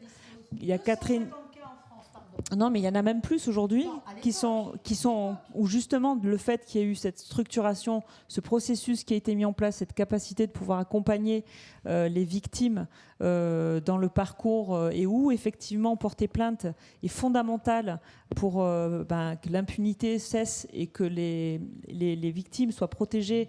Et donc, il est vrai qu'il y a eu il y a eu des problèmes. Ça a été beaucoup évoqué à la Fédération française de sport de glace, mais aussi il y a eu Catherine Debec, je la cite parce qu'elle était la première athlète à avoir gagné le procès après avoir été violée par ses coéquipiers en athlétisme. Et elle a été dans les années 90 et elle a été totalement rejetée et non reconnue par la fédération, par le mouvement sportif. Et aujourd'hui, voilà, elle est à la fois témoin et elle porte haut cette cause et elle a entendu. Je suis entièrement d'accord, je le vois à l'échelle même de la population et à travers ce nouveau dispositif dans lequel je m'inscris totalement, qui est ces structures d'accompagnement holistique où on travaille à travers un parcours de soins des patientes qui ont été victimes. Donc les choses et la prise en compte évidemment, et même financière, ne suffit pas, mais vraiment, ça bouge. Marie-Amélie, vous voulez intervenir ? Peut-être juste en complément de ce qu'il disait Laurence, et sans prôner l'exemplarité, loin de là, mais donner des éléments très factuels de la façon dont les choses sont en train de bouger. Citer déjà une date, tu parlais tout à l'heure des résultats de l'étude que tu as conduite qui seront annoncés la semaine prochaine. Ils seront annoncés lors des premières assises des violences dans le sport, qui est un projet impulsé par le CNOSF et durant lequel toutes les institutions du sport vont se rassembler, vont échanger, vont présenter leur feuille de route pour agir. N'oublions pas que le ministère des Sports a mis en place une cellule d'écoute qui a reçu plus de 800 témoignages, une dizaine dans le mouvement paralympique. Donc on voit bien que la libération de la parole, par contre, dans le mouvement paralympique ne se fait pas parce que malheureusement, nous n'avons pas encore eu des porte-paroles comme Sarah Abitbol qui ont pu finalement donner confiance à d'autres sportives en situation de handicap de s'exprimer, parce que ne croyons pas que cette diminution des cas dans le mouvement paralympique, c'est une inexistence des cas. Non, c'est simplement que la libération de la parole va beaucoup moins vite que dans le mouvement olympique. Et un dernier élément très factuel à vous souligner, c'est la mise en place par la ministre des Sports la semaine dernière d'un nouveau conseil autour de l'éthique, de la gouvernance et de la protection des pratiquants. Et la ministre, Amélie Oudéa-Castéra, a la volonté d'avoir une loi à l'issue des Jeux paralympiques pour avoir une gouvernance plus éthique dans nos fédérations et une gouvernance qui va beaucoup plus protéger les pratiquants. Donc tout ça est en cours, ça prend du temps. Et n'oublions pas aussi que la question de la gestion des violences, elle dépasse le cadre du sport. Et les difficultés qui sont ressenties par les victimes dans le sport, malheureusement, c'est les difficultés aussi qui sont connues par les victimes de violences conjugales. Et tout ça, en fait, c'est des difficultés qui sont inhérentes aux acteurs de droit commun, à la justice et au fonctionnement, et finalement qui viennent impacter aussi le traitement des cas de violence dans le sport. Marie, tu veux intervenir ? Juste pour aller dans votre sens, et Laurence le disait, le sport est un miroir de la société et malheureusement, ce problème touche petits garçons, petites filles et dans beaucoup de familles et dans toute la société et pas simplement dans le milieu du sport. Et c'est vrai que là aussi, la parole se libère et qu'on en parle aujourd'hui, alors qu'avant c'était des secrets de famille, parce que c'est pas forcément dans le milieu du sport et c'est pas forcément très loin. Ça, malheureusement, c'est très proche. Ça peut être très proche aussi. Alors, puisque tu as le micro, Marie, on va parler donc du vêtement. Le vêtement aussi, miroir de nos sociétés. Les hommes continuent de nous dire ce qu'on doit porter, ce qu'on ne doit pas porter. Tu nous parles de la mode. Moi, dans ton musée, il y a un objet bizarre, un petit peu curieux, qui s'appelle le relève-jupe. Ah oui. Est-ce que tu peux nous expliquer qu'est-ce que c'est que le relève-jupe ? Alors, oui, bien sûr. Alors, déjà, le Musée national du sport, c'est le seul musée omnisport en France. Je vous explique parce que je ne suis pas sûre que vous le connaissiez. Mais regardez sur Internet, c'est 45 000 objets, 400 000 documents qui traitent de l'histoire du sport et le sport est un reflet de la société, donc ça part du relève-jupe, dont je vais vous parler dans quelques instants, au vase grec, en passant par un tableau de Nicolas de Staël qui va traiter des footballeurs, par une tenue d'athlète que nous attendons pour certaines, mais qui donne aussi, par Marie-Amélie qui est en pied dans l'établissement, en photo. On n'a pas fait la cire encore. Ouais. À venir. Voilà, c'est très large. Par 18 000 affiches, on a la plus grande collection française d'affiches, pas simplement d'affiches de sport. Nous, c'est des affiches de sport, mais 18 000 affiches, c'est énorme. Toutes les affiches olympiques, etc. Nous, notre Joconde, c'est le ballon de la Coupe du Monde 98. Et quand je vous dis ballon de la Coupe du Monde 98, vous pensez tout de suite à foot féminin, masculin. C'est une boutade. Pardon. Le relève-jupe. Alors on a parlé un petit peu du vélo, du bloomer tout à l'heure. Le vélo est un outil de liberté, et c'est vrai que les femmes vont s'y adonner un peu, beaucoup même, et elles vont porter des bloomers. Tellement que, mais je parle du relève-jupe après, mais c'est quand même intéressant, c'est que quand on regarde la salle, on est beaucoup en tout cas, nous sommes en pantalon. Et jusqu'il y a 10 ans, on était hors la loi, puisqu'au début du XXe siècle, il va y avoir une loi qui va interdire aux femmes, parce que quand même, le bloomer, c'est un pantalon un peu bouffant, de porter le pantalon. Et cette loi va être abrogée il y a seulement une dizaine d'années. Donc jusqu'en 2013, quand tout le monde était né, on était hors la loi. Donc voilà. Ceci dit, le sport va faire évoluer le vêtement féminin, et tant mieux. Il va libérer la femme, et tant mieux. Donc le relais, on jouait au début du siècle engoncé de grandes robes, de jupons, etc. Et pour jouer au tennis en grande robe, je ne sais pas si vous avez essayé, mais enfin quand même, on était un peu handicapés. Donc on avait un petit relève-jupe pour d'une main tenir le relève-jupe, de l'autre tenir la raquette, mais on pouvait gagner quand même. Et vous ne m'en voudrez pas, je parlerai bien sûr de Suzanne Langlaine, puisque demain vous allez avoir une lecture et un spectacle, enfin je ne sais pas bien le formuler, mais autour de Suzanne Langlaine, cette grande joueuse de tennis. Alors le tennis au début du siècle, c'était réservé aux Gotha, voilà, c'était pas réservé à tout le monde. Et Suzanne Langlaine va être entraînée par son père. Donc nous avons le texte, le musée du sport a acheté le livre, enfin le manuscrit des rédactions de son père, qui explique comment il a entraîné Suzanne Langlaine. Et Suzanne Langlaine révolutionne le tennis, puisqu'elle refuse de jouer avec ses grandes robes, son relève-jupe, car en réalité c'est une sorte de pince qui va tirer remonter la robe et qu'on porte à la main, et qui est accrochée au poignet, donc du coup on relève la jupe. Donc elle refuse. On est dans les années 20, et elle va demander, puisque c'est réservé quand même à une élite, à des privilégiés, elle va demander à Jean Patou de lui confectionner une robe de tennis. Et donc elle va créer, c'est pas du tout dans les années 1960, c'est en 1920, elle va créer la première jupe, enfin Jean Patou va créer pour elle la première robe jupe plissée, pour qu'elle puisse faire des grands gestes et des grands mouvements sur le terrain. Mais évidemment, la jupe plissée lui arrive, c'est une grande révolution quand même, au niveau du mollet, et la presse va s'empresser, c'est le cas de le dire, de critiquer Suzanne Langlaine, parce que elle fait du tennis avec des collants blancs et on voit la forme de ses mollets. Donc, horreur. Et donc, il y a beaucoup de presse autour de cela. Et donc, le tennis va faire évoluer la forme vestimentaire, mais la mode fait évoluer aussi la mode vestimentaire de la rue. Si on fait un petit tour là, il y en a beaucoup qui doivent être en basket. Merci Marie pour cet éclairage du relève-jupe. Alors effectivement, les femmes ont fait évoluer le sport. J'ai Annette Kerlman en 1900, créatrice du maillot de bain. Alors moi, j'ai envie de vous poser la question, parce qu'il y a les Norvégiennes qui ont eu une amende parce qu'elles ont refusé de mettre des petits, vous savez, le beach volley. Elles ont 10 cm sur les hanches, parce que le sport doit être maté, doit être vu. On va parler de ça après. Est-ce que vous avez pu va surtout vous, Marie-Amélie, choisir vos tenues sportives au niveau de la couleur ou au niveau, je sais pas, on a beaucoup parlé aussi des femmes qui sont en blanc. Alors quand on a les règles, c'est assez moyen, ou les justes corps aussi, qui sont extrêmement échancrées. Elles sont pas très à l'aise, les gymnastes.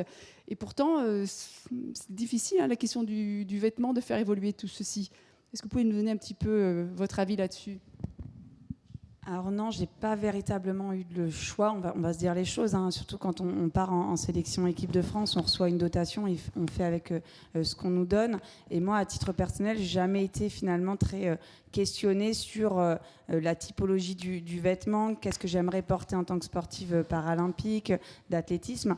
Et après, et là je vous fais une confession très personnelle, mais entre le moment où moi j'ai commencé l'athlé, où j'ai terminé ma carrière, que j'avais eu 2 grossesses, mon corps il était plus tout à fait le même et j'étais plus vraiment enclinte à porter les mêmes vêtements. Et je me souviens que le reproche m'avait été fait que finalement je portais plus tout à fait les mêmes vêtements, qui n'étaient pas vraiment les vêtements collants qu'on attend d'une athlète, et que les shorts bouffants c'était quand même un peu moins sympa. Donc moi j'avais été choquée. Je prends l'information, mais après j'avais cette chance-là, c'est d'avoir déjà une trentaine d'années, et quand bien même la personne attend de moi que je mets un short collant, si j'ai envie de mettre le short bouffant, je mettrai le short bouffant. Mais je me dis, si cette remarque-là, elle est faite à une jeune sportive, comment la jeune sportive va le prendre ? C'est très compliqué. Et il y a aussi, et là je digresse un petit peu, mais on est toujours dans la question de la norme corporelle. Et ça, c'est aussi un diktat qui est imposé aux sportives. Alors bien évidemment, on a des poids de forme, on a une silhouette qui va concourir à la performance, mais il faut aussi faire attention à l'approche pédagogique avec laquelle on le mène, parce que ça peut être des fois un terrible traumatisme pour la jeune femme, la jeune fille qui reçoit l'information, notamment au moment de l'adolescence, et avoir un gros switch psychologique qui va vraiment perturber la jeune fille. Et moi, j'ai eu la chance d'être toujours accompagnée par des entraîneurs qui, notamment au moment de ma grossesse, où pour moi, c'était une grande inquiétude, hein, finalement, d'avoir comme ça le corps qui se bouleverse, qu'allait devenir mon corps après la grossesse. Et mon entraîneur a été très cash avec moi. Il m'a dit, je te récupérerai comme tu auras été après ta grossesse, et puis on fera le travail physique nécessaire, mais tu devras accepter que oui, ton corps ne sera plus le même. Et le fait d'avoir, finalement, c'est très bête, mais mon entraîneur qui acceptait que mon corps était différent, mais qui lui n'estimait pas que je serais moins en capacité de performer, et ça m'a permis de m'assumer avec un corps qui était différent. J'avais toujours autant confiance en moi, et le fait est que je suis revenue après ma première grossesse avec un record du monde quelques mois après la grossesse. Donc ça démontre bien, voilà. Mais tout ça, c'est dans l'accompagnement, et donc c'est aussi dans la formation initiale des éducateurs. Et tant qu'on n'aura pas des entraîneurs, des éducateurs qui seront à nos côtés, qui seront sensibles finalement à tout ça, et qui sauront parler aux jeunes filles, malheureusement, on pourra avoir des déficits d'accompagnement et des blocages qui se mettront en place. Est-ce que vous pensez que les femmes, justement, avec la maternité, elles s'empêchent d'avoir une vie de famille ? Alors, juste, je rebondis sur le fait que, par exemple, nous, en karaté, il n'y a jamais eu de femme entraîneur. Ah ouais ? C'est pas mal. Ça veut dire que, et ça rejoint au fait la gouvernance. Je veux dire, tout ce phénomène, ce qui se passe sur la spécificité des violences, c'est qu'il n'y a que des hommes qui dirigent les fédérations. Donc, et pour le mois sur la dotation... Oui, le vêtement ? Non, on en a, bien sûr, on a des vice-présidents, je crois qu'aujourd'hui, on a 3 femmes présidentes de fédérations olympiques. Il y en a 19 en tout sur 115 fédérations. Voilà. Des chiffres. Et donc, sur la tenue, je voulais juste vous dire, par exemple, moi, à mes débuts, donc j'ai commencé le karaté de haut niveau en 96, on avait les mêmes tenues que les garçons, et on avait les restes. Ça veut dire que ça veut dire que ce qui restait de l'équipe de France, ça veut dire que j'avais des t-shirts XL. Ah bon ? J'avais des tenues, j'avais le reste, on avait ce qui restait en fait. Donc c'était quand même assez original. Et c'était sélectionné. Après j'ai bossé chez Nike, donc l'arrivée des tenues adaptées, spécifiques au corps des femmes, c'est très récent. Je veux dire, ça date des années 90, 2000, à peine. Même aujourd'hui, des tenues adaptées à des femmes fortes, aux femmes enceintes de manière vraiment accessible, et c'est récent. Donc c'est aussi, la tenue, c'est toujours... ça va avec... la féminité. Enfin, non, aujourd'hui, c'est aussi un miroir de comment ce qu'on est... Ce curseur, c'est toujours sur la femme. comment on adapte la tenue en fonction du corps de la voilà, femme. En fonction du corps. Et qu'est-ce qu'on y met? Le corset, les Chinoises, elles devaient avoir des tout petits pieds, enfin, cette espèce de mode. Voilà. Mais ce que je veux venir aussi sur les règles, c'est hyper intéressant aussi, et la maternité. Et nous, on a un kimono blanc. Et en fait, quand vous avez vos règles, c'est angoissant, en fait. Et pourquoi c'est angoissant? Parce qu'en fait, d'abord, on s'entraîne majoritairement entre hommes. Enfin, avec des hommes, pardon, et entre femmes, qu'une femme voit que j'ai du sang sur mon kimono, ça ne me dérangeait pas.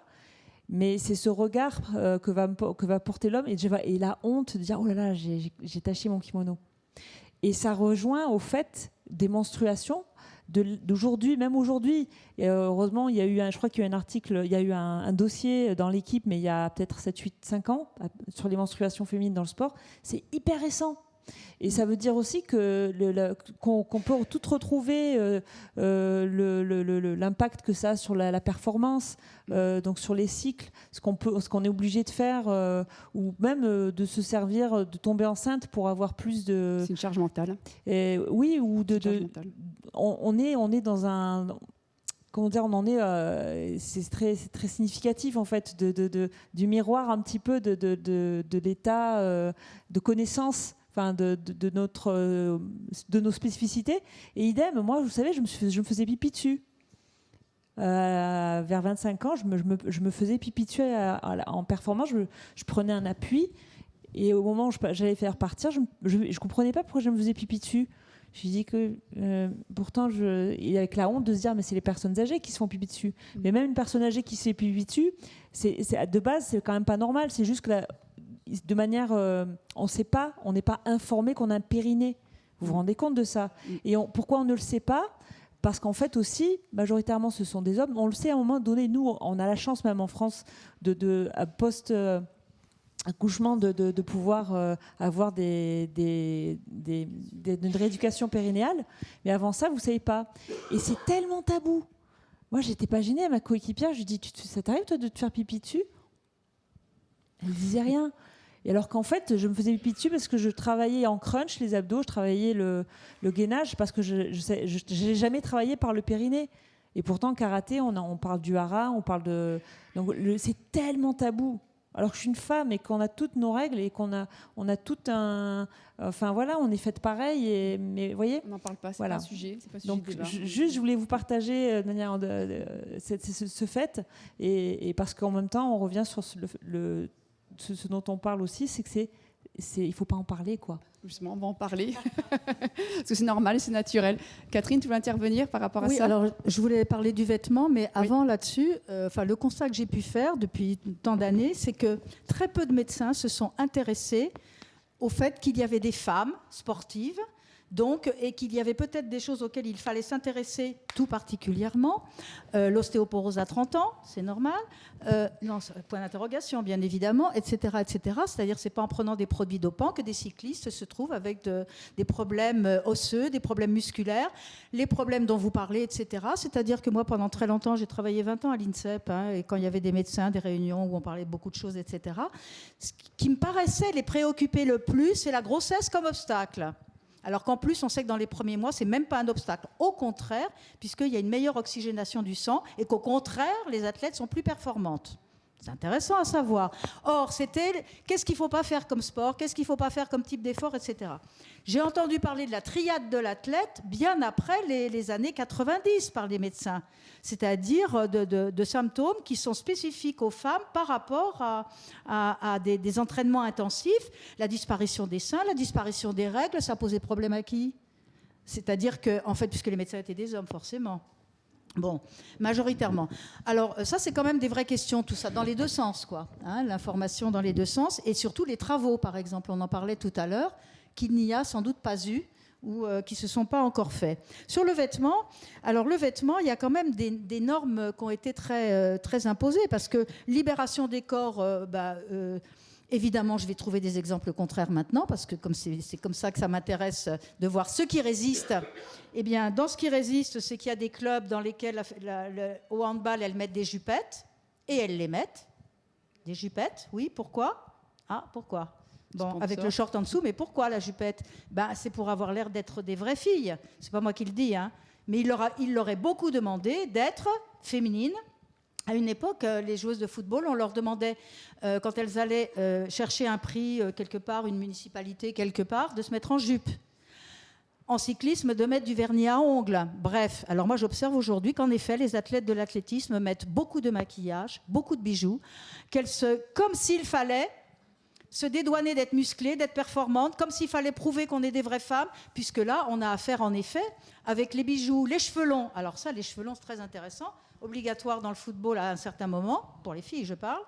Les cheveux longs, le maquillage, et donc prouver que, certes, on est puissante, on a des muscles, etc., mais on est quand même des vraies filles. Et pour attirer les sponsors. Pourquoi on a fait pour attirer habiller le toutes les sponsor. journalistes de sport en jupe longue et en talons pour poser dans une double page dans Paris Match? J'en avais parlé avec Marie Portolano, vous savez, la journaliste du Bon. Elle était dedans, elle m'avait dit si c'était à refaire, je le ferais plus. Alors, Marie Bon. Portolano, c'était le qui a fait donc qui a été traité de Sur Canal+, je ne de suis pas salope, parce qu'elle journaliste, faisait je suis une salope, oui. du journalisme de Oui. football. Voilà, Elle ça m'a plaisait montré pas. tous les SMS qu'elle recevait. journaliste c'était sportive. terrifiant. Et son documentaire, c'est « Je ne suis pas une salope, je suis journaliste de sport ». Voilà, parce que ça Canal+, plaisait pas, oui. je vous le recommande. Donc la question de les jupettes, bon, aux États-Unis, il y a des championnats de la lingerie league. Donc les filles sont en porte-jartel, en soutien-gorge et elles font des championnats. C'est peut-être pas du vrai sport, mais enfin si, c'est du volley, c'est du basket, c'est du vrai sport. La lingerie, justement, moi j'étais quand même choquée, je le dis, de voir qu'un club, je peux le citer, mais enfin il n'y en a sans doute pas qu'un, alors on ne va pas en désigner un, faisait de la publicité, comme il y a eu les calendriers d'hommes, là, les hommes costauds, forts, qui sont supposés nous emballer, nous plaire, etc., je veux dire à nous les femmes, eh bien, les calendriers avec de la lingerie. Il y a un club qui fait ça comme pub, avec des corps qui posent comme dans la publicité, sans tête. Moi, je veux bien qu'on fasse de la lingerie, porte-jartel, etc., mais les sportifs, je pense, ont mieux à faire pour promouvoir leur sport, leur corps, etc. Il y a eu encore des problèmes avec... on a obligé des filles à mettre des t-shirts moulants. C'était au Qatar l'année dernière, je ne sais plus sur quelle épreuve, au handball. Alors les handballeuses françaises ont fini par râler. Je me disais, mais pourquoi la capitaine, elle dit rien? Pourquoi elle dit rien? Elle a fini par râler parce que les hommes étaient en boxeur, vous savez, t-shirt et un boxeur, enfin un petit short là en haut des cuisses, vous voyez ce que je veux dire? Et les filles, elles étaient en petites culottes.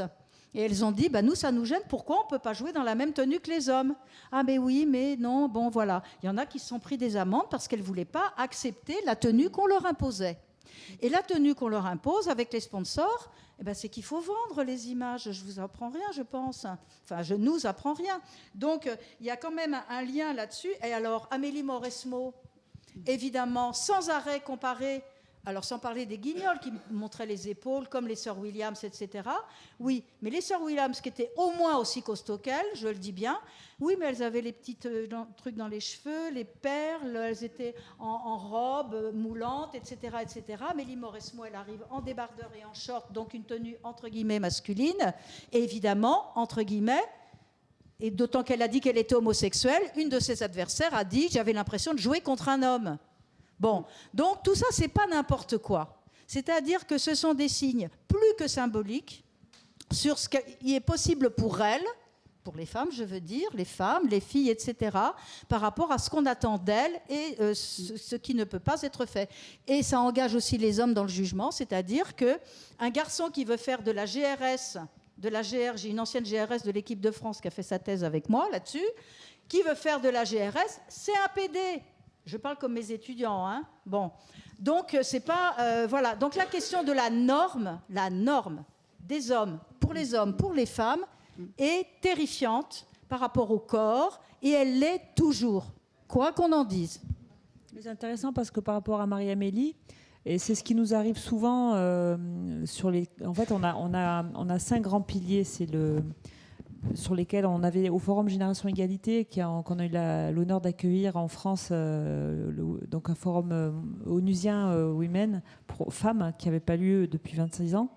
On a eu historiquement d'ailleurs un temps fort autour du sport, où on a voulu vraiment faire que, donc le ministère des Affaires étrangères et de l'Europe, faire que l'ensemble des acteurs, et ça revient à cette approche fondamentalement qui fera le changement, c'est de travailler ensemble. Et c'est les institutions, les ONG, les équipementiers, le mouvement sportif, les organisateurs de grands événements, les fédérations internationales, ensemble, on a mis en place l'appel de Paris à l'occasion de ce forum Génération Égalité, auquel l'ensemble des acteurs se sont inscrits, les acteurs français. On est vraiment sur 5 piliers, c'est l'égalité salariale, le rôle modèle, plus de médiatisation, l'accessibilité à la pratique, et notamment pour les jeunes filles et les personnes en situation de handicap, et la lutte contre les violences. C'est 5 grands piliers dans le sport sur lesquels il faut absolument travailler et où se sont engagés des acteurs qui font le sport. Et par rapport à Amélie, c'est vraiment un exemple, même si ça commence à dater, mais en même temps, Amélie Maurestou a été la première, femmes et hommes confondus, numéro 1 mondial en tennis. Personne n'est arrivé à faire ce qu'elle a fait. Et il se trouve qu'au moment où elle était numéro 1, elle a fait son coming out. Et la seule chose qu'on a retenue de cette athlète exceptionnelle, où on n'a pas d'équivalent, c'est son homosexualité. C'est totalement injuste et c'est biaisé, et c'est vraiment c'est vraiment pas ça qu'on attend, et c'est vraiment aussi ce que j'aime beaucoup à Paris 2024 et au COJO, et cet état d'esprit de dire à toutes les échelles, on est d'abord là parce qu'on est passionné de sport, et qu'on aime ça, qu'on soit un garçon, une fille, qu'on soit de n'importe quelle religion ou qu'on soit issu de n'importe quel milieu. Et ce qui est terrible, c'est qu'effectivement, quand on est femme et qu'on performe, on en attend tellement plus pour être visible, pour être reconnu, c'est Wonder Woman, quoi. Et c'est encore la réalité.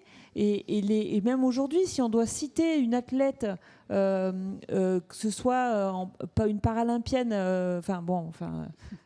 Marie-Amélie, évidemment, mais ou une athlète dans une équipe, l'équipe, je ne sais pas si aujourd'hui quelqu'un est capable de citer. Ils vont faire les championnats d'Europe et dans les championnats du monde prochainement. Une footballeuse ou une joueuse de rugby, ou moins 2 dans l'équipe nationale. Heureusement qu'il y a les sportives aussi, mais c'est tellement, c'est pas possible en fait. Demander aux jeunes aujourd'hui, même dans un lycée, de nous citer. Une athlète. Il faut qu'elle soit plus présente dans les journaux et aussi au niveau des rues, des équipements sportifs, pour qu'elle soit visible. Alors, on n'aura pas le temps de tout aborder. J'aurais voulu parler de l'international et puis aussi de l'argent. J'aurais posé aussi des questions au public. Une dernière question. Qu'est-ce qu'être une vraie femme? Les tests de féminité, à chaque fois. Est-ce que vous avez eu... ça, je trouve que c'est un vrai débat. Alors, les femmes qui sont obligées qui ont trop soi-disant de testostérone, de les baisser ou de faire un choix au niveau sexuel, entre guillemets. Ouais. Et les hommes, par contre, quand ils ont trop de testostérone, on ne leur demande pas de baisser. Ça, c'est intéressant comme thématique. Jamais trop un homme et jamais trop viril. Est-ce que vous voulez intervenir par rapport à Marie-Amélie, par rapport à vos... Bon, tant mieux. Laurence? Non, effectivement, on a des tests. On a eu des tests pour faire aux compétitions. Vous avez dû faire ça? Oui, j'ai dû, mais moi il y a longtemps, hein, moi je suis vieille, hein, c'était il y a c'est incroyable. Moi j'ai arrêté ma carrière en 2006, mais donc oui, effectivement ça n'existe plus, ça a évolué. Non, dans les compétitions olympiques, paralympiques, je pense à Caster Semenya, par exemple. Là. Oui, non, c'est juste, pardon de te couper, c'est juste ça que je voulais dire. Il a été supprimé, il a été mis en place dans les années 60, supprimé en 2000 à Sydney. C'est le CIO, d'abord la Fédération d'athlétisme, puis le CIO a mis ça dans son règlement médical. Donc obligatoire pour toutes les compétitions internationales, toutes les sportives, etc., etc. Ils ont trouvé des intersexués. Ça n'existe plus théoriquement, c'est-à-dire on ne recherche plus les chromosomes, etc. Mais les taux d'androgènes sont surveillés. Donc il y a des seuils pour les femmes. Et donc, Caster Semenya, qui a fait quand même un cas, malheureusement pour elle, très médiatisé, très connu, et très médiatisé de façon extrêmement humiliante, quand on l'a obligée à passer les tests, elle a été dénoncée par des rivales, enfin dénoncée entre guillemets, elle était trop performante, elle avait du poil sous le menton comme c'est bizarre, etc., etc. Bref, elle avait trop d'androgènes. donc aux examens. On l'a obligée à prendre un traitement pour baisser ses androgènes, pour qu'elle puisse concourir de nouveau avec les femmes. Résultat des courses, si j'ose dire, son hyperandrogénie, on le sait depuis un moment, est d'origine naturelle. Elle ne triche pas, elle ne se dope pas, elle. Parce qu'au lieu de rechercher quand même à l'époque si les sportives étaient dopées, on les a soupçonnées de n'être pas de vraies femmes, mais des hommes déguisés en femmes. Hein, comme choquant, oui, en effet, humiliant, ouais. ça l'est. Et donc, Caster Semenya, elle est hyperandrogène, bon voilà, à l'état naturel. Mais à l'état naturel, il y a des tas de sportifs qui ont des tas d'éléments, des jambes longues, des ceci, des cela, qui leur donnent des avantages aussi dans leur discipline. Bon, et donc elle est passée au tribunal arbitral du sport, etc. Et elle n'est pas seule, il y en a d'autres dans le sport, pour pouvoir continuer à concourir chez ce qu'elle est, c'est-à-dire les femmes, malgré son taux d'androgène trop élevé. Voilà. Donc ça, c'est une vraie question aussi. Alors là, l'omerta totale, presque en tout cas, sauf quand il y a des scandales dans le sport. Donc oui, c'est encore un test de féminité. Les femmes doivent être limitées dans leurs androgènes. Ne pas performer autant. Voilà. Je voudrais terminer avec les questions du public, s'il vous plaît. Est-ce que vous avez des questions? Ah, super. Je me déplace. Ça me casse la figure. Hop. Ah, vous avez? Super, magnifique. Je rebondis tout de suite sur ce que vous venez de dire. Je pense que dans l'avenir, un problème va se poser, qui pour moi n'est pas un problème, mais c'est les transgenres. C'est-à-dire que les garçons qui deviennent filles et les filles qui deviennent garçons, vont-ils et vont-elles être autorisés à participer aux grandes compétitions? C'est la question d'actualité, je me permets de le dire, parce que la Fédération française d'athlétisme vient de déclarer qu'elle refusait les transgenres. Voilà. Alors ça, c'est très nouveau, ça date de la semaine dernière.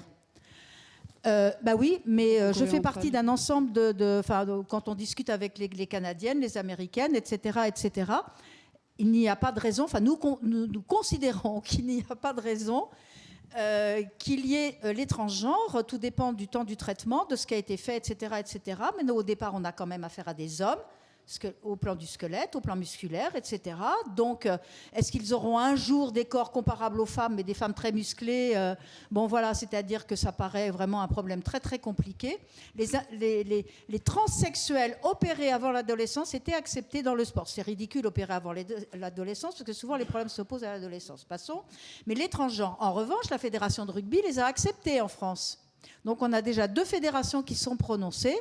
Et évidemment, beaucoup d'entre nous sont contre, beaucoup de sportives aussi, parce que c'est quand même pas juste de faire, c'est au sens de la justice, de faire concourir ensemble des femmes nées femmes et des femmes devenues femmes il y a combien de temps, etc. Enfin, c'est un problème à la fois très compliqué, mais pour l'instant, voilà. De toute façon, la société Canada partout est clivée en 2 sur cette question. Enfin, quand je dis en 2, ce n'est pas forcément 2 parties égales. Mais alors, ça sera effectivement un gros problème, mais peut-être que, je ne sais pas, moi, au niveau médical, avec le temps, je pense qu'au niveau hormonal, etc., je pense que ça s'équilibre. Enfin, moi, je ne vois pas pourquoi un jeune garçon qui a 15-16 ans aura un traitement hormonal et je pense, voilà, je ne sais pas s'il y a un médecin parmi nous, mais je pense que ça peut s'équilibrer, notamment la masse musculaire, etc. Moi, je ne sais pas, il faudra débattre quand même là-dessus, parce que moi, sinon, ça ne me semble pas du tout égalitaire. Ah bon, de les mettre avec les femmes, c'est égalitaire? Moi, pour connaître certains hommes qui désirent devenir femmes, madame, honnêtement, il y en a qui sont très très fins, sûrement moins musclés que moi. Et moi, ça me laisse débattre, effectivement. Je ne m'opposerai jamais et je pense qu'il faut débattre. Mais il ne faut pas s'opposer, parce que si c'est s'opposer, c'est carrément faire ce qu'on ne veut pas en tant que féministe. Ou alors on n'est pas féministe. Parce que pour moi, être féministe, c'est l'égalité et le droit pour tous. Ou sinon, c'est du militantisme de base, quoi. Marie-Amélie, peut-être un élément. Enfin, moi, je suis d'accord avec le fait que c'est un véritable débat, un débat de société. Et Et en fait, je pense que ça va aussi nécessiter de la mesure, parce que pour l'instant, ce qu'on n'est pas capable d'objectiver, c'est en fait quand la transition est tardive, c'est-à-dire qu'elle arrive après l'adolescence, à 20, 25 ans, et ça, il appartient au choix de l'individu de faire la transition. Comment en fait on mesure l'avantage que ça a conféré d'être un homme pendant 25 ans sur la performance qui va perdurer une fois que la personne sera devenue femme. Et c'est là en fait où la communauté scientifique doit aussi nous apporter et objectiver des éléments. Et c'est très compliqué parce que c'est un véritable débat de société et on ne peut pas, sous la question du sport, s'opposer à cette transition qui est nécessaire à l'individu. Mais il y a aussi un principe d'équité qui doit régir le mouvement sportif.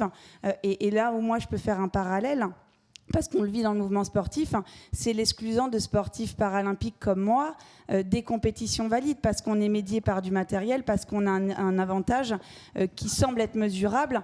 Et tant qu'effectivement on ne mesurera pas l'avantage que ça a été d'être un homme sur un temps donné, sur la performance future, on ne pourra pas estimer qu'il y a de l'égalité. Donc c'est un débat scientifique qui doit s'ouvrir et qui doit nous donner des mesures pour que le mouvement sportif puisse aussi prendre sa décision en connaissance de cause. Mais ça ne veut pas dire qu'il y a un jugement du sport sur cette transition-là. Enfin, moi, la première, je porte aucun jugement sur ces transitions.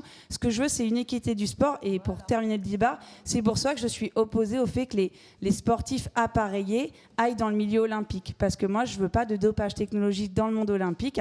Et donc, j'estime que les sportifs qui sont médiés par du matériel doivent concourir aux Jeux paralympiques. Voilà, c'est simplement ma conclusion du sujet. Oui, et puis aussi, faut aussi se rendre compte que c'est un sujet extrêmement récent et que, avant tout, la personne qui a le courage de faire cette transition et de changer de sexe, d'identité, eh bien, il faut pas oublier que il faut l'accompagner, il faut qu'elle soit inclue et il faut lui permettre de pratiquer. Avant tout, évidemment qu'à un moment donné, la question de la performance et de vouloir faire de la compétition se pose. Et il faut effectivement discuter parce qu'on manque beaucoup d'éléments scientifiques dans l'égalité, dans cette éthique attendue. Mais avant tout, c'est nouveau dans la société d'avoir cette capacité aujourd'hui de pouvoir changer de sexe. Pour connaître des personnes trans, c'est aussi...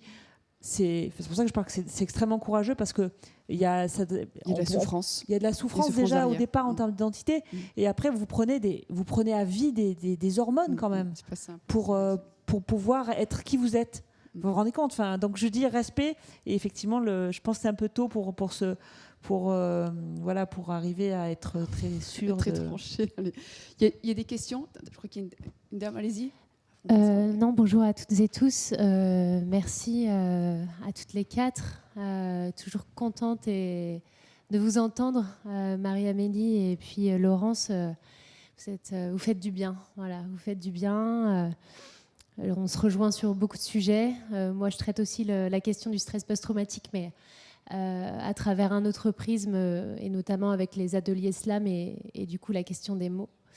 Et donc je pense que c'est très important. Je vais participer à ce débat parce que je pense que c'est important que je puisse m'exprimer sur le sujet. Je ne le fais pas souvent parce que c'est un sujet très délicat actuellement et que j'ai le sentiment surtout que c'est un débat qui n'est pas permis, qui n'est pas autorisé, qu'on n'a pas la possibilité de véritablement questionner les choses et je trouve ça très inquiétant. La première chose que je voudrais dire, c'est qu'il ne faudrait pas faire d'amalgame entre le cas de Caster Semenya qu'on a évoqué juste avant, qui est un cas d'intersexe, et la question des transgenres. Voilà. Je voudrais aussi replacer les choses telles qu'elles doivent être. On doit être rigoureux et rigoureuse sur les définitions. Le sexe biologique, ça n'est pas le genre psychologique des individus. Le sexe biologique, c'est quelque chose d'inné qu'on constate à la naissance. Et le genre psychologique, ce sont tous les stéréotypes de genre, c'est-à-dire les traits de personnalité, les comportements, le vestiaire, tout ce que vous voulez. Maintenant, sur la question précisément de l'inclusion des hommes qui se revendiquent femmes dans les compétitions sportives dames, je trouve ça très problématique parce que justement, pour moi, le féminisme, c'est avant tout les droits des femmes. Et les femmes ont mis une éternité à avoir accès aux compétitions sportives. Donc aujourd'hui, il se pose ce problème-là, c'est-à-dire qu'il y a des hommes qui ont effectué ou non des transitions. Voilà, on ne sait pas quand est-ce qu'ils ont démarré leur transition, certains n'ont pas démarré leur transition, et qui viennent prendre des médailles dans les compétitions sportives dames. C'est un problème. C'est un problème. C'est un espace qu'on a mis du temps à conquérir et qui doit rester le nôtre. Donc la question, c'est comment on permet à ces personnes-là de faire du sport sans enlever la question de l'équité pour les femmes. Je pense que c'est un débat qu'on doit avoir et qu'on ne doit pas avoir seulement dans le sport. Voilà. Y a des hommes aujourd'hui qui sont incarcérés dans les prisons pour femmes aux États-Unis. Se pose la question. Est-ce qu'on peut avoir encore, nous les femmes, des espaces sécurisés? Donc je pose ça là. Je sais que c'est un sujet très touchy, mais honnêtement, ça demande à ce qu'on soit ouvert et à ce qu'on s'écoute de part et d'autre. Voilà ce que je voulais préciser. C'est pas vraiment une question, c'est pour répondre sur un sport que je connais un peu plus. Le handball l'autorise. J'ai favorisé l'accompagnement sur un changement justement de catégorie féminine à masculine, donc ça a été accepté par la fédération. Au niveau international, je ne sais pas. C'était réalisé aussi chez d'autres sportives et sportifs, dont une handballeuse internationale qui est devenue du coup un homme et qui joue maintenant professionnel, mais chez les hommes. En tout cas, sur cette discipline, ça existe. Après, il y aura débat effectivement sur la performance, mais il n'y a pas eu de difficulté plus que ça sur la transition. Non, je voulais dire que par rapport aux exemples que vous donnez, il ne faut pas confondre les transgenres dont on parle actuellement, dont il est question, etc. Parce que maintenant, on met tout dans le genre. Donc, effectivement, le sexe biologique existe. Ça m'énerve beaucoup. Moi, je le rappelle tout le temps. Donc, il n'y a pas que des genres. Il y a des sexes biologiques. C'est encore les femmes qui portent les enfants, etc. etc. Et le transsexualisme existait bien avant qu'on parle des transgenres. Et donc, il y a en effet, dans le sport, déjà eu des personnes qui ont été opérées, puisque, par exemple, en France, pour pouvoir changer d'identité, il fallait avoir subi une opération. Alors le problème, c'est que les lois sont très différentes selon les pays, sur ces questions historiques de transsexualisme et puis transgenre, etc., etc., ce qui ne va pas arranger les choses. Ça les rend très, très compliquées, de même qu'on peut, dans 12 ou 13 pays du monde, ne plus avoir son identité de sexe sur son passeport et ses papiers d'identité. Ça, c'est bien compliqué aussi, vous voyez, pour catégoriser dans le sport, tout ça, ça va être simple. Il y a eu les deux. Je comprends. Sur les plusieurs personnes, il y a eu les deux exemples. Oui, voilà. Bon. Je vous remercie. Je crois que le timing est arrivé à la fin. Merci Marie-Amélie, Laurence, Catherine, Marie pour vos éclairages.